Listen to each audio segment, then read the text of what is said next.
আলহামদুলিল্লাহ এমন একটা জামাই পাইছি যে কিছু বলার আগে এনে দেয়। তো হচ্ছে মানে ও যেহেতু আমরা শূন্য পকেটেও আমাকে বিয়ে করছে, মানে বাপের টাকায় বিয়ে করছে, ওর নিজে পরিশ্রমের টাকায় কিছুই করতে পারে না।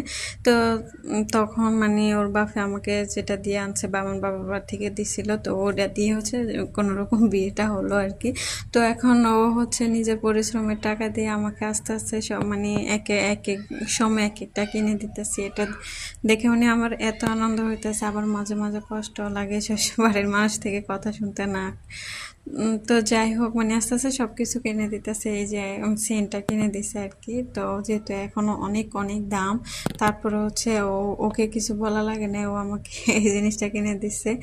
তো মানে আমি এত এত খুশি হয়েছি কি বলবো, মানে বলার বাহিরে। তো হচ্ছে আমাদের তাল গাছ থেকে তাল পাড়ছিল আর কি, যে আমরা সবসময় পাড়া তালে খুঁজে খুঁজে মানে খুঁজে তারপরে ফাঁকা তাল সিপে আর কি। তো এখানে হচ্ছে আমরা যেতে চলে যাব ঢাকাতে, তো যার কারণে হচ্ছে আগে হচ্ছে তালগুলো ফেলে রেখে দিছে, আস্তে আস্তে পাকবে, তো আস্তে আস্তে খাবে এরকম আর কি। আর দিন গ্রামে আসলে দেশি হাঁসের ডিম, তো দেশি হাঁসের ডিম মাংস মানে মুরগি সবই খাওয়া যায়। তো হচ্ছে দেশি হাঁসের ডিম বাবুদের জন্য নিয়ে নিছে। আর এত বৃষ্টি হইতেছে গ্রামে, রোদ হইতেছে, বৃষ্টি হইতেছে, সব একসাথে হইতেছে আর কি।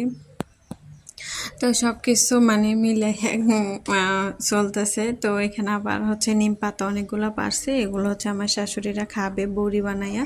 এরা অনেক রোগের জন্য উপকার। আপনার অ্যালার্জি হলে, কোনো রকম বিসি টিসি হলে গায়ে এগুলো পেটে লাগিয়ে দিতে পারেন। আমিও লাগিয়েছি এরকম। তো ওরা ওষুধ হিসেবে বড়ি বানাই খাবে এগুলো।